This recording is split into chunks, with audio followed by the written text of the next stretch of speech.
بسم الله الرحمن الرحيم. الحمد لله رب العالمين حمدا كثيرا طيبا مباركا فيه كما يحب ربنا تبارك وتعالى ويرضى. الحمد لله كما ينبغي لجلال وجهه وعظيم سلطانه، والصلاة والسلام الأتمان الأكملان على خير خلق الله أجمعين وعلى آله وصحبه ومن اهتدى بهديه واستنى بسنته إلى يوم الدين.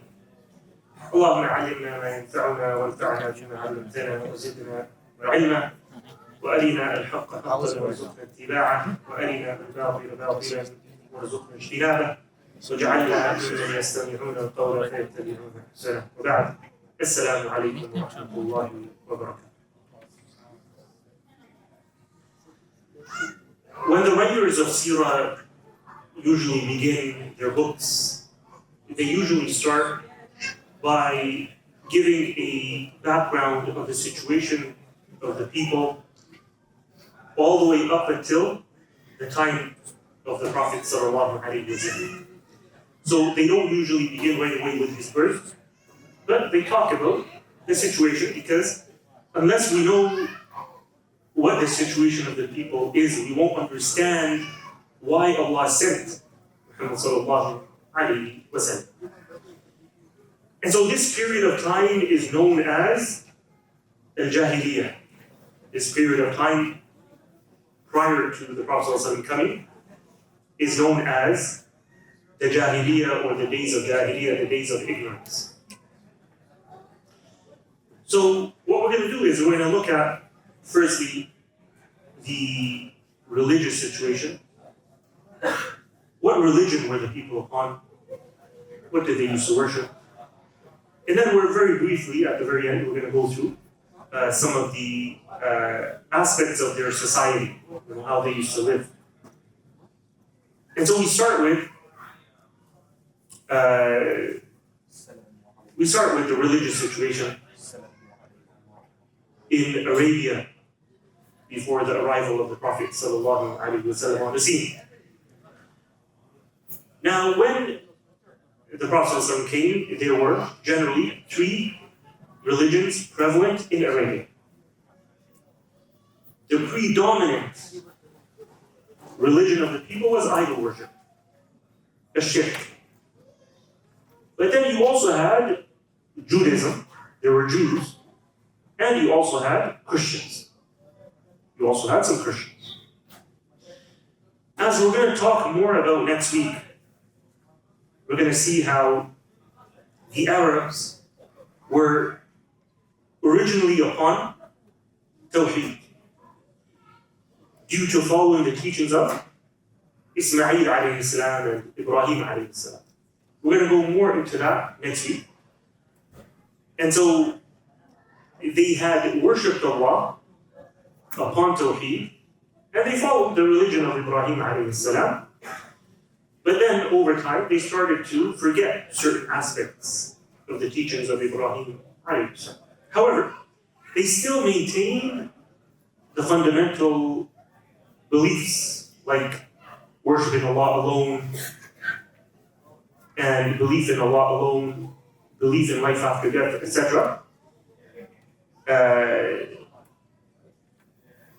But then,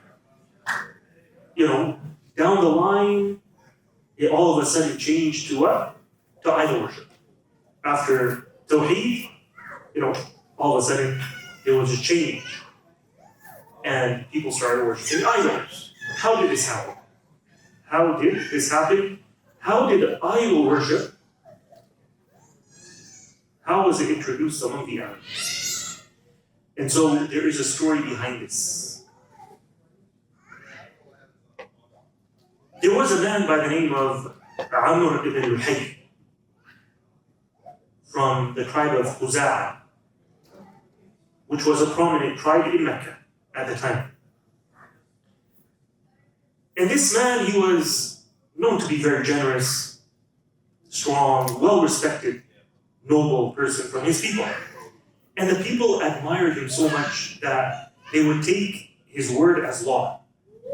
And whatever he would say, it would become like a law that the people would follow. So one day, this Amr ibn Luhay, he travels to Asham. Now, when we say Asham, and we're gonna be mentioning Asham, several times throughout this series.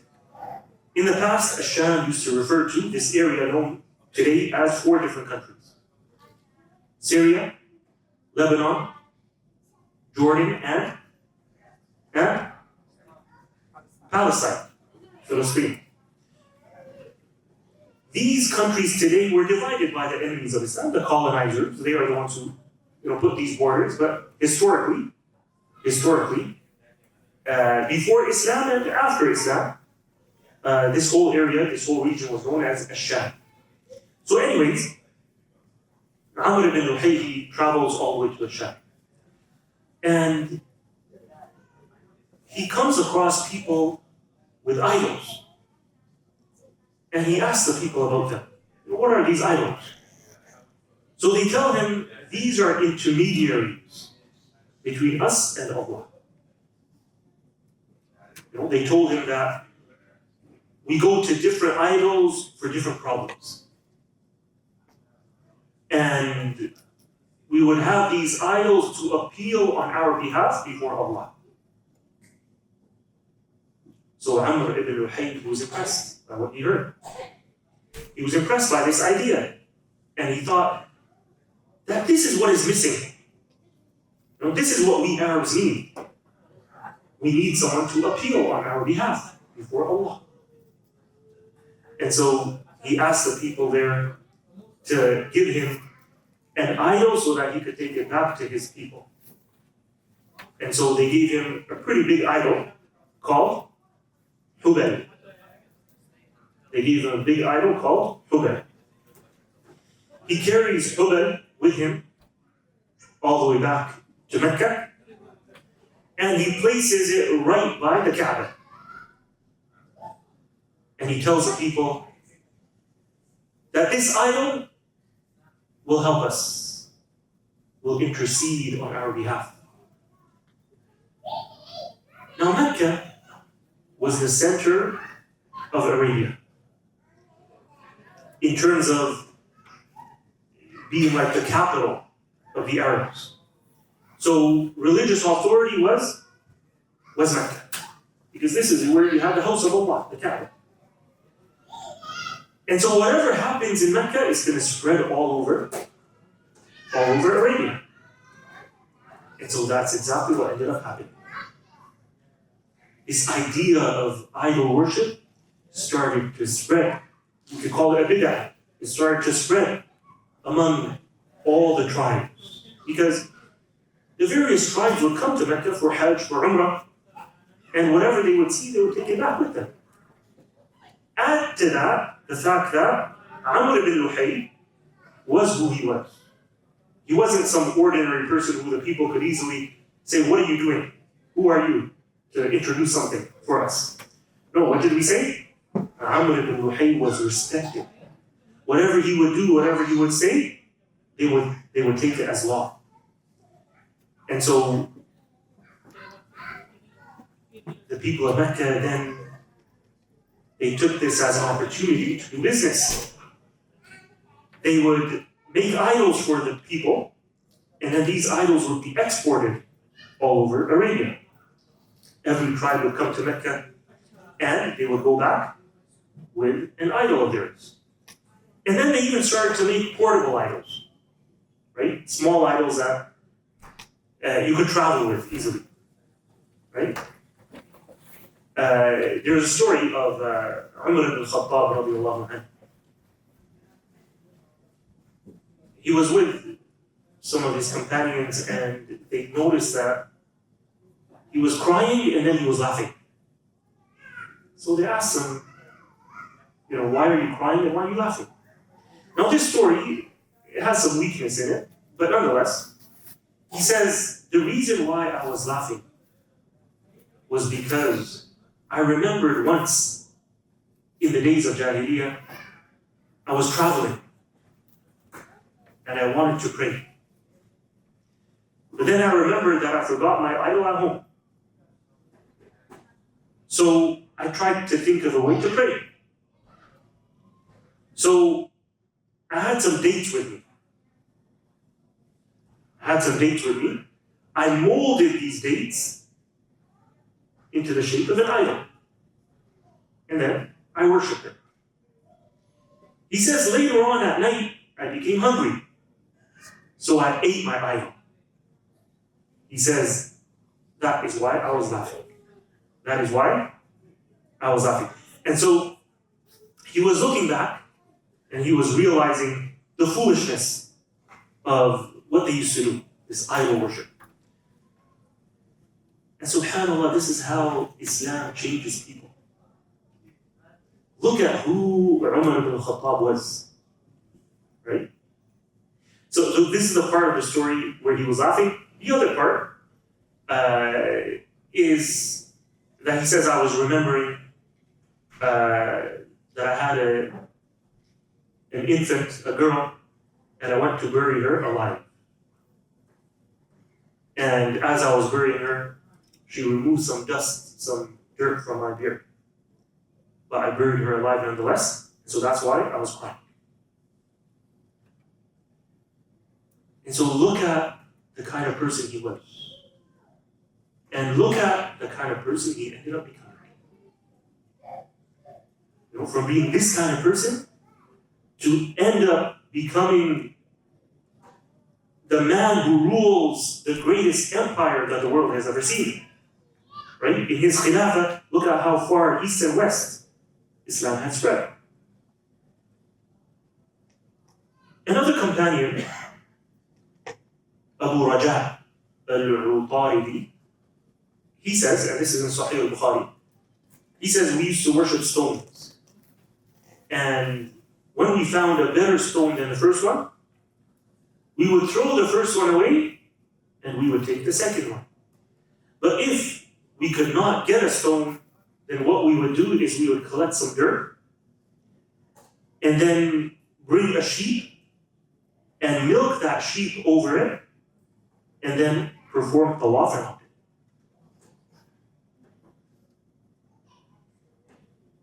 And so idol worship became prevalent. There were all kinds of idols for all kinds of different reasons. And the Kaaba was now surrounded by idols, polluted by this idol worship. By the time the Prophet ﷺ came, there were 360 idols in and around the Kaaba. And so look at how it went from one idol to 360. And it turned into a huge business for the people of Mecca. And you had major idols around Hijaz, right? So not only around the Kaaba in Mecca, but you had, for instance, Al-Manat, right? This was the main idol of a place known as Al-Mushallal, which is near Qadid, between Mecca and Medina, or outside of Mecca. And then you had Al-Lat in Al-Ta'if. And then Al-Uzza in the valley of Nakhla, and so on and so forth.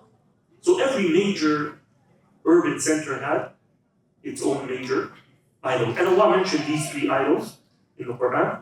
أَفَرَأَيْتُمُ اللَّاتَ وَالْعُزَّى وَمَنَاةَ الثَّالِثَةَ الْأُخْرَى. And so shirk prevailed, and the number of idols increased everywhere around Arabia. And it is even mentioned that Amr ibn Luhay, this individual who introduced idol worship, with the help of some jinn, he basically went to the shore of the Red Sea, and this is by Jeddah. The jinn helped him locate the idols that became buried, the idols of the people of Nuh alayhi salam. And so, the idols mentioned by Allah in Surah Nuh, Al-Wad, Al-Suwa', Al-Ughuz, Ya'uq, Nasr. And he unburied these idols and he brought them back home and he distributed them among the tribes to take. And so in this way, slowly but surely, the teachings of Ibrahim alayhi salam and Ismail alayhi salam started to vanish and they started to be replaced. And so traditions and customs of idol worship were being introduced when they never existed before. And the people looked at this as being something good, right? They looked at it as being something good, rather than deviations from the teachings of Ibrahim alayhi salam. The Prophet sallallahu alayhi wa sallam mentioned Amr ibn al-Hayy. He mentioned him. The Prophet sallallahu alayhi wa sallam says that I saw Amr ibn Luhay al-Khuza'i dragging his intestines in the hellfire, for he was the first man who changed the religion of the Arabs. And so this is his punishment. This is his punishment. And so this is idol worship. How about the Jews? How did the Jews arrive in Arabia? When the Romans sacked Al-Quds, Jerusalem, this was sometime after Isa alayhi salam, around 70 AD. They suppressed the Jews, causing them to disperse all over the world. And so some of them, based on what they had learned from their scriptures, they knew that a prophet was soon to come. And they had certain signs mentioned in their scriptures of the place where he would come. That this place is filled with date palm trees. There are valleys of volcanic rock in this place, etc. So they went in search of this place in Arabia, and they ended up settling in Yathrib. Yathrib was the name of Al-Medina. And so they saw that these signs match with this place. And they also settled in a place outside of Medina called Khaybar, and a few other settlements in and around Medina. The ones who settled in Medina itself, in Yathrib, were three main tribes. They were Banu Qaynuqa, Banu Nadir, and Banu Qurayza. And these are the three tribes who would end up seeing the Prophet ﷺ when he migrates to Medina. Then after that, Judaism also spread to other parts of Arabia, like Yemen. It was only until recently that some Yemeni Jews who were living in Yemen, the Israeli government sponsored them to come to Israel to settle there. This happened a few years ago. And so these are the Jews that were living in Yemen. How did Judaism reach Yemen? Basically, there was a king in Yemen. His name was Abu Karib As'ad. And he was the king of the people of Tubba, Qawm Tubba, that Allah has mentioned in the Quran. And so this king, he travels to Asham to do business, and on the way he passes by Yathrib, Medina. And he leaves his son there so he can go and do business, and then he would take his son back with him on the way back. But the people of Medina, they ended up killing his son. So when he comes back and he hears of this news, he decides to destroy Medina. And his army was overwhelming, right? They could easily just destroy the people of Medina. But two Jewish rabbis came out to meet him, and they said, this place is protected by Allah. If you attempt to destroy it, Allah will destroy you. They were able to convince him. As'ad not only agreed to withdraw his army, but he also was impressed by Judaism, and he decided to become a Jew. So he becomes a Jew, and he asks these rabbis to go back with him to Yemen so that they could give da'wah and they could spread Judaism in Yemen. Now, on their way back, they're going towards Yemen, and they pass by Mecca. And after Mecca, you have Ta'if. There was a long rivalry between the people of Mecca and the people of Ta'if, historically, all the way until the Prophet ﷺ arrives. So the people of Mecca are represented by Quraysh, and the people of Ta'if are represented by the tribe of Hawazin. So Hawazin, when they met him, they tried to create problems between him and Quraysh. They tried to incite him against Quraysh. And so they succeeded. And now As'ad, he wanted to launch an attack on Mecca. So the two Jewish tribes, they told him that Mecca was another city that is protected by Allah, and that instead of attacking Mecca, what you should do is you should go into Mecca and make tawaf around the Kaaba. So he said, why don't you two accompany me? They said, no, we are scholars, and it was not appropriate for a Jewish scholar to make tawaf around the Kaaba when it is surrounded by idols. And so As'ad, he went in and he made tawaf. And it is said that he is the first one to clothe the Kaaba. He financed the cloth that they would place on the Kaaba. He's the first one to do that. And then after that, it became a custom. They would always clothe the Kaaba. Then he went with these Jewish rabbis to Yemen, and he gave them freedom to preach the religion. And many tribes ended up accepting Judaism. And so now we have two kinds of Jews among the Arabs. We have the ethnic Jews. They are the ones who migrated from Jerusalem and then ended up settling in Yathrib and its surroundings. And then we have the Arab Jews who became Jews by conversion. Next, we have Christianity. How did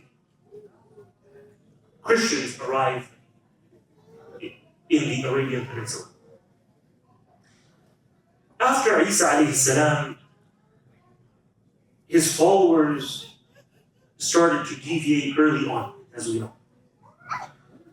And they started to divide into sects that adopted various innovations and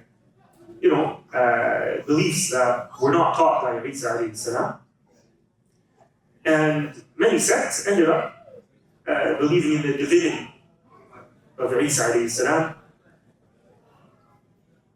But there were still some who did not accept that, the divinity of Isa alayhi salam and the Trinity. It was about 300 years later, after Isa alayhi salam, that the idea of the Trinity became enforced on the people, on the Christians. Prior to that, there were sects that did not believe in the Trinity, and they were free.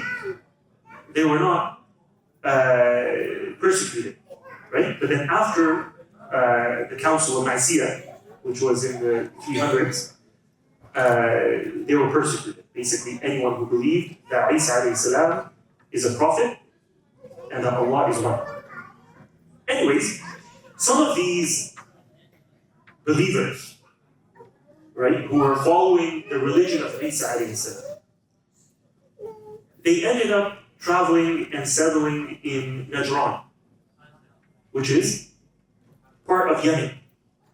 Today it's not part of Yemen, but historically it was always a part of Yemen. And this is where they settled, and they preached, and people, became Christians, or, we could say Muslims, because they were following the original teachings of Isa alayhi salam. But then a very terrible thing happened to these people. And this brings us now to the story of the king of Yemen, whose name was Yusuf Dhu Nawas. Some historians say that he was the son or the grandson of As'ad, the one we mentioned, right? The king of Yemen who embraced Judaism. So, this descendant, whether he was a son or a grandson or a great-grandson, his name is Yusuf Dhu Nawas. So what happened was that he rose to power. And he was very tyrannical. Like Fir'aun. Right? And so he came to this community of believers in Najran. They were believers, but they followed the teachings of Isa alayhi salam. And he told them, he ordered them to embrace Judaism. When they refused, he ordered for a huge pit of fire to be dug, and for all of these believers to indiscriminately be thrown into the fire to be burned alive. And Allah subhanahu wa ta'ala has mentioned this story very briefly in Surah Al-Buruj. Very briefly, without mentioning the details. But our Prophet sallallahu alaihi wasallam has given a lengthy explanation, a detailed version of the story, which is authentic. It's in Sahih Muslim. So we'll go through this story. And many scholars, they would attribute this story to Yusuf Dhu Nawas. So the Prophet ﷺ did not name the king. He didn't say his name was Yusuf Dhu Nawas. But many scholars say that, this story is talking about Yusuf Dhu Nawas and the Christians of Najran, or the believers of Najran. The story is that the king used to deal in magic. And he had a magician, a sorcerer, who was his personal advisor. And so this sorcerer, he became very old. And he told the king that I may pass away very soon, so I need to train someone to take my place. So they tried to find a very bright, intelligent young man. And so they handpicked someone, they found someone who would be an apprentice to the sorcerer. This boy, what he was supposed to do is, every morning he was supposed to leave home and spend the day with the sorcerer, who would teach him and train him in magic. And then he's supposed to come back home at night. So one day, he was going in the morning on his way to meet the sorcerer, and he passed by a place of worship. And he heard people praying. And it caught his attention. And he became curious. So he went inside. The people were praying in a different way. And they were doing different things that he was not familiar with. So he entered, and basically, this was a church of Tawheed. These were the believers who were followers of Isa alayhi salam. And so he went in and he met the priest, and he was very impressed by what he learned. But where was he supposed to be? He was supposed to be going to meet the sorcerer. So he asked the priest, what can I do? I want to learn more from you. The priest told him, come to me every morning on your way to the sorcerer. If the sorcerer asks you why you're late, tell him that my parents delayed me. And then when you're going back home in the evening, come visit me again. And when your parents ask you why you're late, tell them that the sorcerer is the one who delayed you. And so the boy, he did this. He continued doing this for a while. Until one day, there was a huge beast, an animal, that entered the marketplace in the town. And it was creating chaos. And no one was able to stop it. So the boy, he said, "Oh Allah, today I want you to prove to me whether the path of the priest is the truth or the path of the sorcerer. Oh Allah, show me the truth." And so everyone was trying to kill this animal. No one succeeded. He picks up a rock and he says, "Oh Allah, if the path of the priest is the truth, then kill this animal." He takes the rock, he aims it, and he throws it, and immediately the animal dies. And so now he goes back and reports this to the priest. The priest is amazed, but he's also worried. He tells him, "My son, today you have reached a very high level. Therefore, you're going to be tested. No one can reach such a high level,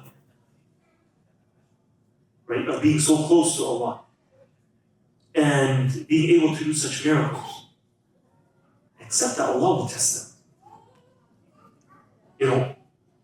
The Prophet ﷺ, he tells us that the ones who go through the most tests, the severest kinds of tests, are who?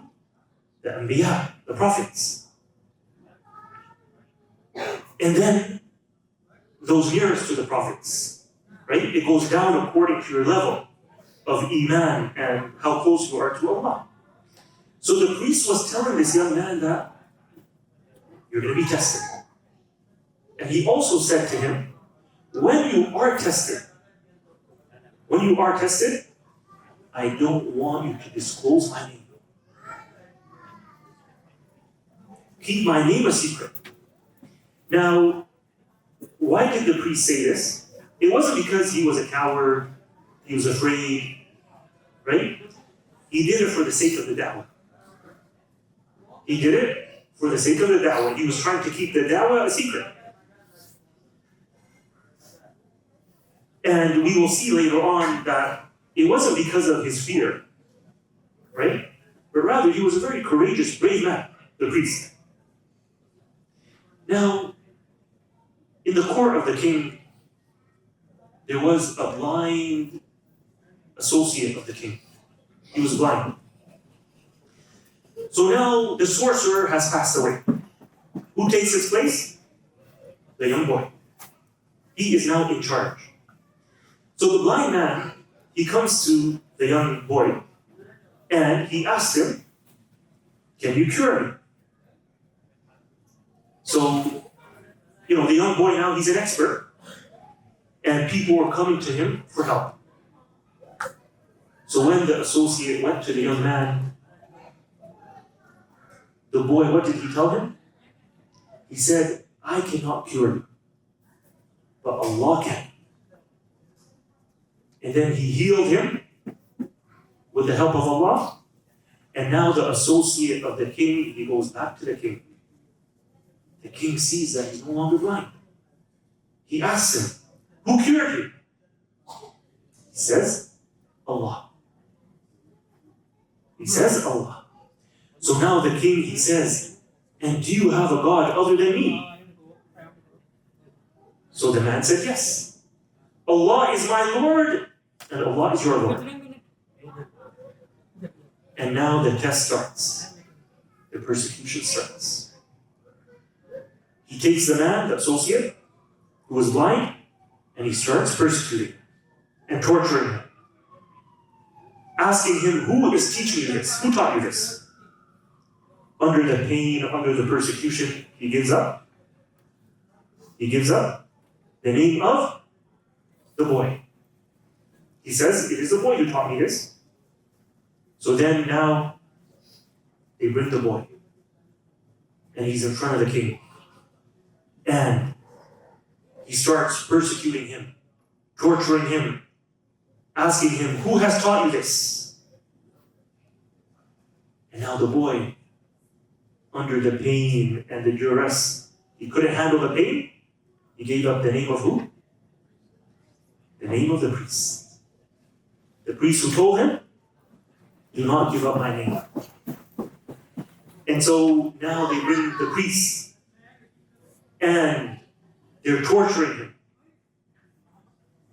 Obviously, he has no one who he can refer the people to. He was the imam of the people, right? So eventually, they tortured him, and then they brought a saw. They brought a saw, and they told him to give up your religion and start preaching what you're preaching. Otherwise, we're going to take this saw and cut you into two. He did not abandon his deed. He remained firm, and they cut him in half. And so this shows us the courage of the priest, right? He was courageous, he was brave. He was not a coward. And so now they're left with the boy. Now they're left with the boy. The king orders for the boy to be taken onto a high cliff. And he gave instructions to his soldiers to just throw him off. So they take him to the cliff, and the boy makes dua to Allah. He says, Allahumma kfihim ma shi't. Allahumma kfihim bima shi't. Oh Allah, take care of them. Do whatever you want with them. So when they reach the top of the cliff starts to shake, and the soldiers fall off, and the boy comes walking back into the palace of the king. The king orders soldiers to go and take this boy onto a boat to throw him off into the deep waters. So they take him, and he makes the same dua, Oh Allah, take care of them however you wish. So the boat overturns, and they all drown, except for the boy. He comes back to the king. The king was ready to appoint another group of soldiers to take him away. But this time, he stopped the king and he said, wait, you're not going to be able to kill me, no matter what you do, unless you do what I tell you. There's only one way to kill me. If you want to kill me, there's only one way. So he said, what is it? So the boy, he said, take me to the center of the town, call everyone, let everyone gather, and then tie me up to a tree and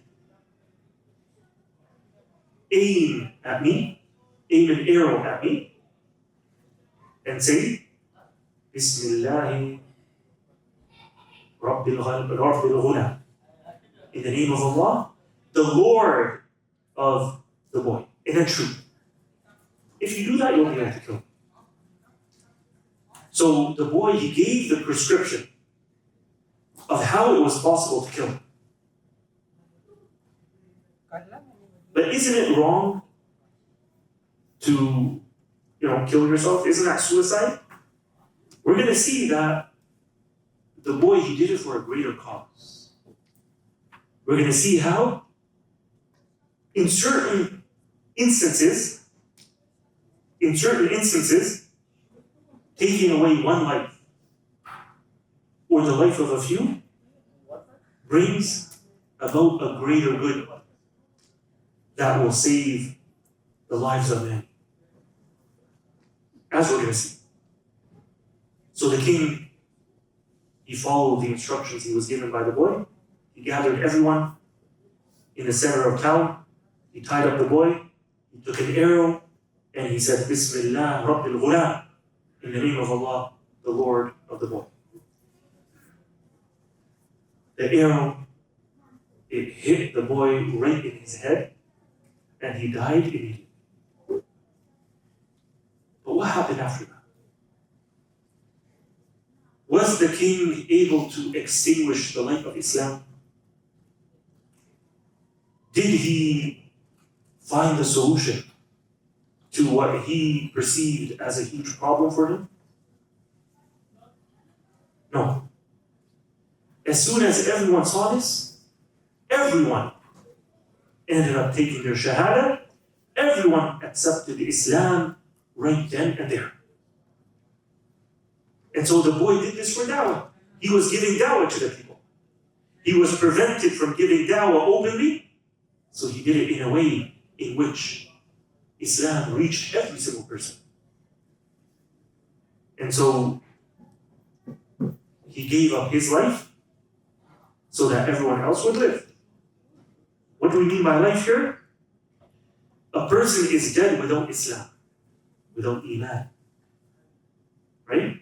A person is dead without Islam and without Iman. He brought life to these people. And so now the advisors of the king, they see what's happening. And they say to the king, what you were afraid of has happened. Exactly what you feared, that's it. The whole purpose of you killing this boy was to get rid of this religion. And now we are stuck with our entire nation embracing this religion. And so, what does the king do now?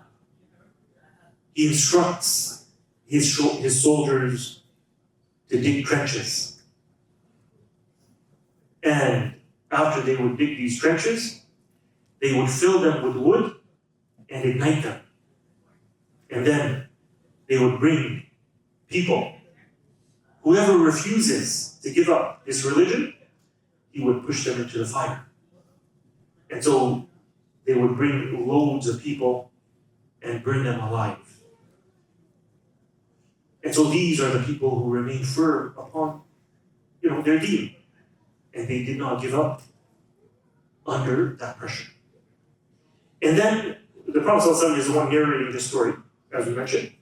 At the end, the Prophet ﷺ says, and then there was a woman with a child in her hands. And she was walking towards the fire. And then she paused. She hesitated. Right? Walking towards the fire because they said either give up your religion or you have to be pushed into the fire. And she has a baby. She looks at the baby. And out of mercy, she's thinking maybe I should go back. So the Prophet ﷺ says the baby speaks to her. This infant speaks to her and says, my mother, be patient, remain steadfast, because you are following the true path. And so she jumps in the fire. The Prophet ﷺ says, there were 3 people who spoke as babies.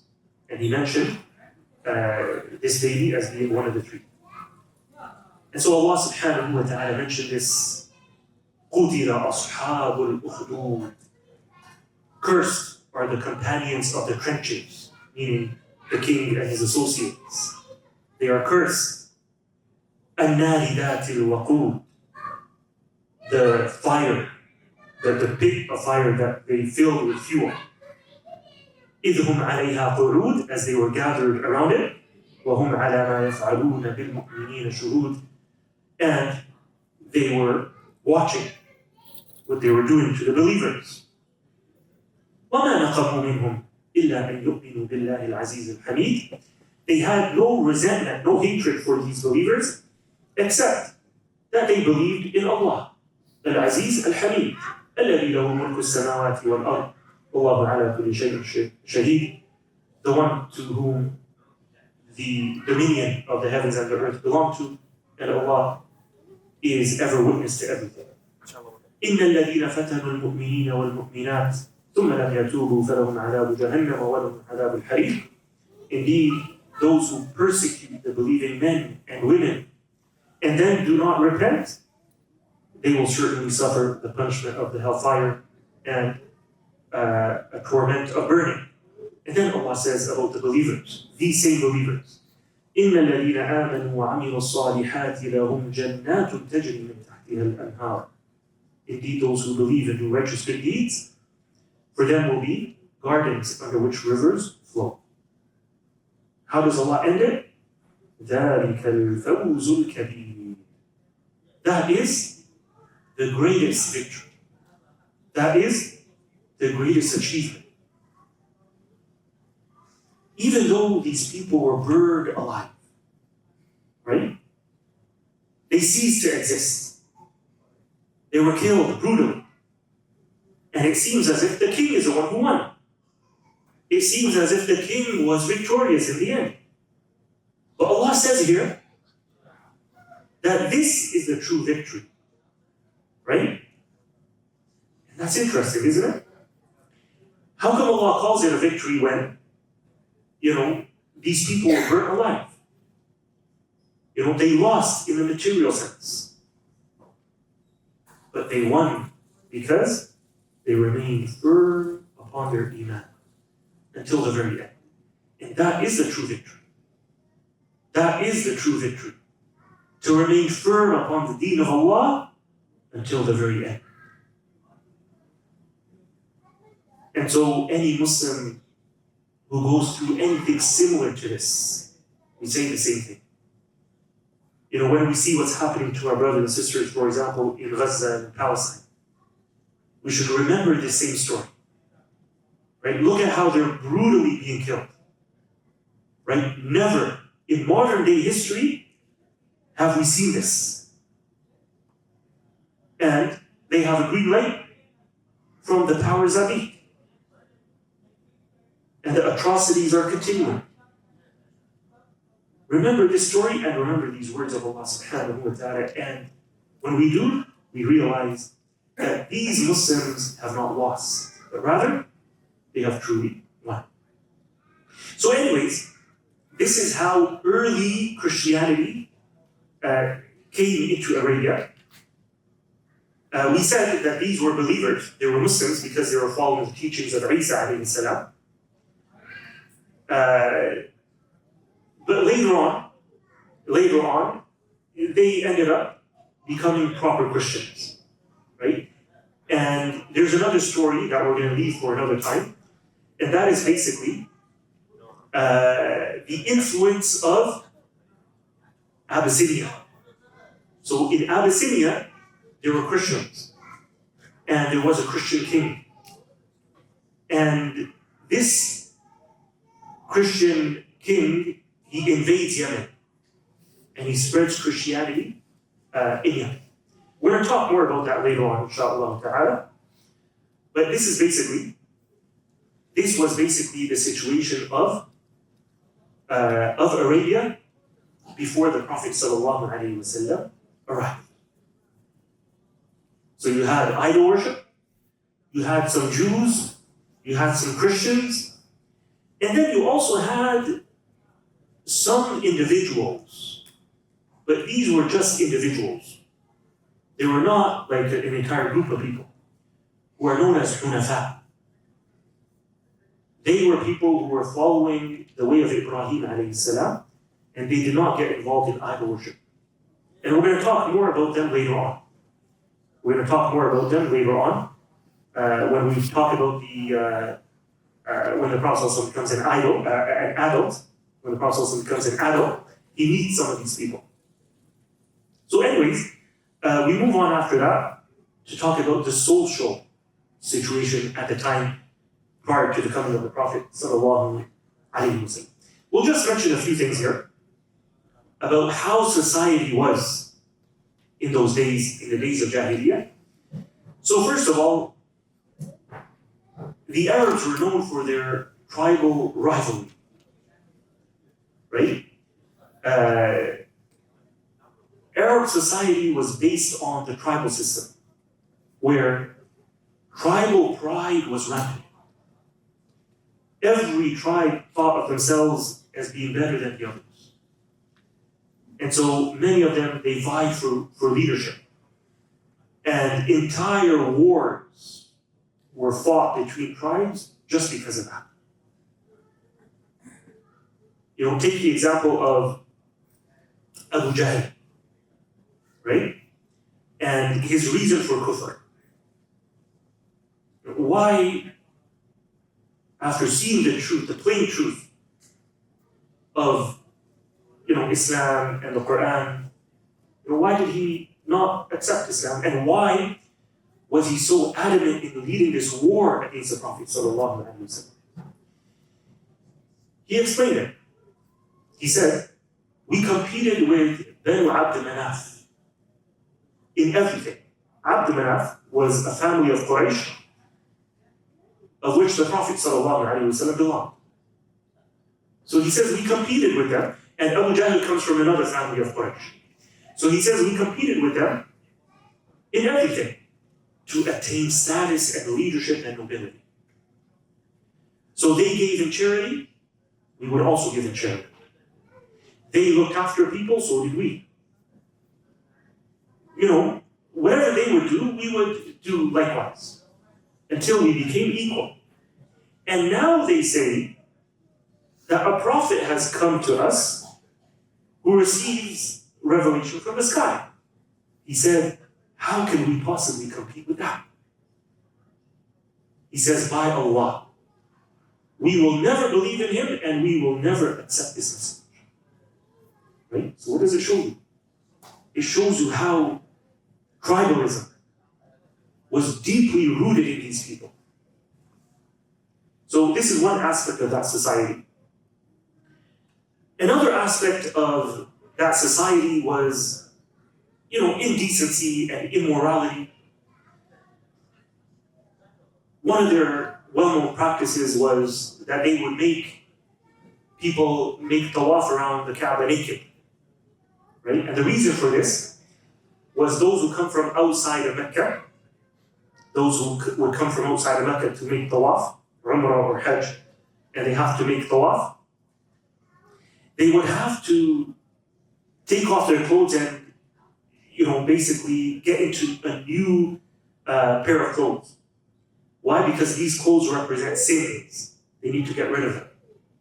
So those who were poor and couldn't afford another set of clothes, they would have to make tawaf naked, right? Ibn Abbas, radiallahu anhu, he says, in the days of Jahiliyyah, women made tawaf around the Kaaba naked, and they would say, who will provide clothes to cover the one who is making tawaf around the Kaaba so that she could cover her private parts? And then she would say, today either all of you would be exposed or a part of me, and whatever is exposed, I shall not make it halal. I shall not make it lawful. Zina was also widespread among the Arabs. Aisha radiallahu anha says that there were 4 main kinds of relationships, basically between a man and a woman. She says, number 1, similar to present-day marriage procedures, in which a man gives his daughter in marriage to another man after a mahar has been agreed upon. Second, where the husband would send his wife after her period to be in a relationship with another man in order for her to conceive. And then after that, if he desired, he could keep her or let her go. Number 3, She says a group of less than 10 men would have a relationship with this woman, and if she conceived and gave birth to a child, she would send for these men, and nobody could refrain to say that, no, this child does not belong to me. They would come together in her house, and she would say, you know what you have done? I've given birth to a child, and it is your child. She would point to any one of them. She would point to any one of them. Meaning the man would have to accept that this is my child. And number 4, she says, many men would have, would speak with a prostitute. And these women, usually, they would put a certain flag outside of their house. And so these, she says, are the 4 kinds of relationships. As you can see, zina was rampant and widespread among these people. There were a few who were dignified and honored enough not to be involved in any zina. But these were rare cases. These were rare cases. Also, the status of women among these people. Women had no rights. So they had no rights to inheritance. Rather, women were a part of the inheritance. How? Basically, if a man died and he left behind a son from another woman, right? That son would inherit his father's wife and take her as his own wife. Right? It's not his own mother. It's not his mother. Right? It's not his mother. But this was the wife of his father. And so she is part of the inheritance of his father. Also, when we talk about the status of women, female infanticide, which is to burn or to bury your daughters alive, this was prevalent. And the reason why they would do it is out of fear of poverty and shame.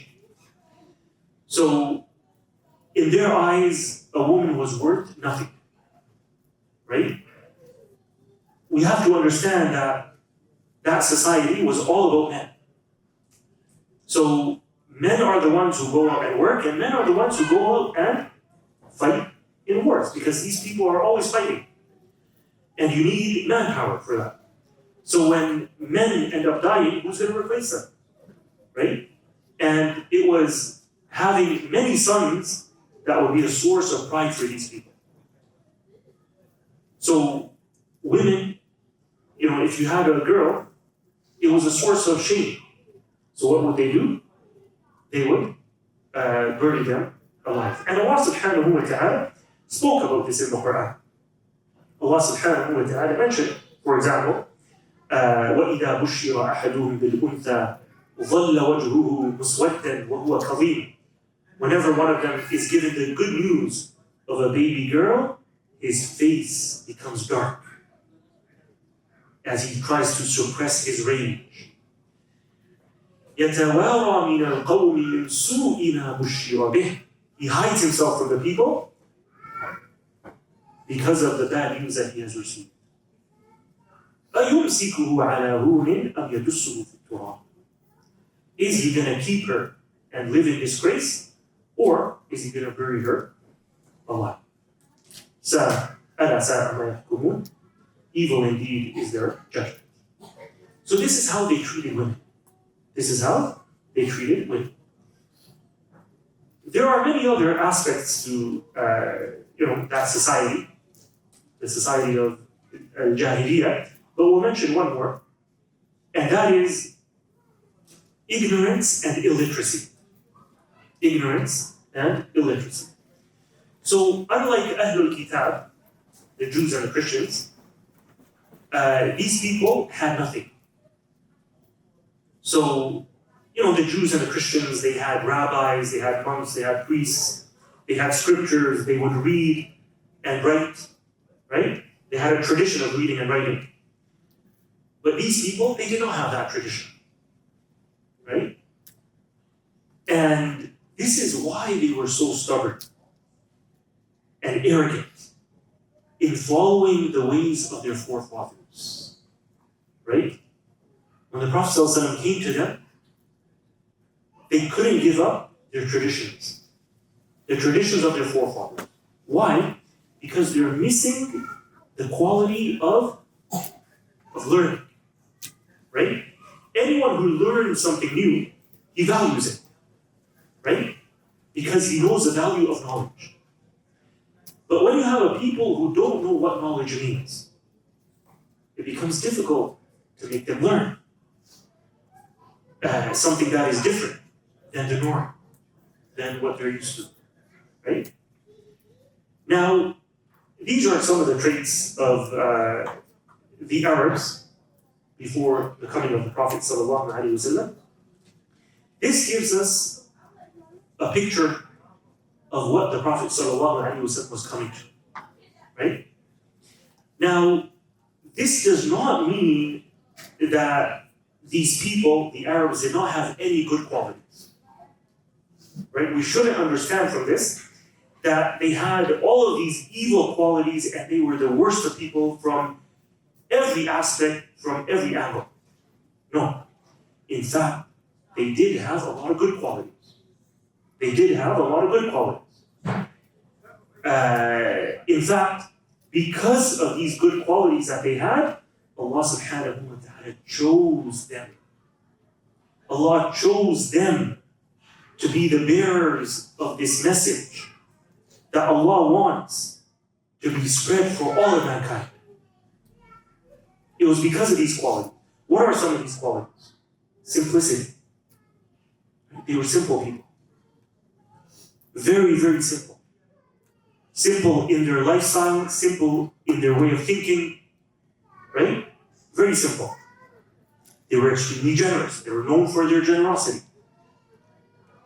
Manliness, bravery, courage, and many other noble qualities that the Arabs were known for. And these are the qualities that if you have in a people, they will be able to take your message far and wide, which is exactly what ended up happening after the death of Rasulullah sallallahu alaihi wasallam. How is it that Islam spread so quickly? Right? It's because they had these qualities. And so what was needed for these people was simply some reform, right? To reform the evil that they had and expand on their good. Right? You have a people who have good and bad. You need to reform the evil, get rid of the evil, and expand on the good. And that's why our Prophet ﷺ says in the famous hadith, إِنَّمَا بُعِثْتُ لِأُتَمِّمَ مَكَارِمَ الْأَخْلَاقِ. And in another narration, لِأُتَمِّمَ صَالِحَ الْأَخْلَاقِ. I have been sent to perfect or to complete noble character. Right? The Prophet ﷺ did not say, I have been sent to introduce good character. No, to complete it. Because his people already had good qualities. Right? Good akhlaq. But what was needed was to reform them and to expand on those good qualities. Now, this was the situation of the Arabs. And we can say that the same situation applied to the rest of the people of the world. Right? Other civilizations and other nations were living in a similar kind of darkness. Right? But with different aspects. You know, this period of time was a time when the light of the revelation of Allah and prophethood was out for a long time. Right? We're talking about centuries. The last time a prophet was sent by Allah was Isa alayhi salam. And now Prophet Muhammad sallallahu alaihi wasallam is about to come almost 500 years later. So there's pure darkness. No revelation has come from Allah subhanahu wa ta'ala. No prophet has been sent by Allah. And the revelation of Allah is light, right? It's a light for the people, to guide them. And that's why the Prophet ﷺ said, وَإِنَّ اللَّهَ نَظَرَ إِلَىٰ أَهْلِ الْأَرْضِ فَمَقَتَهُمْ عَرَبَهُمْ وَعَجَبَهُمْ إِلَّا بَقَايَا مِنْ أَهْلِ الْكِتَابِ وَقَالَ إِنَّمَا بَعَثْتُكَ لِأَبْتَلِيَكَ وَأَبْتَلِيَ بِكَ. He said, Allah looked at the people of the world, meaning prior to the coming of the Prophet ﷺ. Allah looked at the people of the world and He showed hatred for the Arabs and the non-Arabs, everyone, with the exception of a few remnants of Ahlul Kitab. And Allah further said, I have sent you, meaning the Prophet ﷺ, in order to put you to test and to put those to test through you. You're going to be a test for the people, and the people are going to be a test for you. And so this is where we're going to come to the end of today's session, inshallah ta'ala. We will move on to the lineage of the Prophet sallallahu alaihi wasallam next week. I guess if there's any questions, we could take those now. Or if you want after, you could, because I think the food is ready. So inshallah we'll stop here. And, please help yourselves. We have food for everyone, inshallah. سبحانك اللهم وبحمدك أشهد أن لا إله إلا أنت أستغفرك وأتوب إليك وصلى اللهم وسلم على نبينا محمد وعلى آله وصحبه أجمعين والسلام عليكم ورحمة الله وبركاته.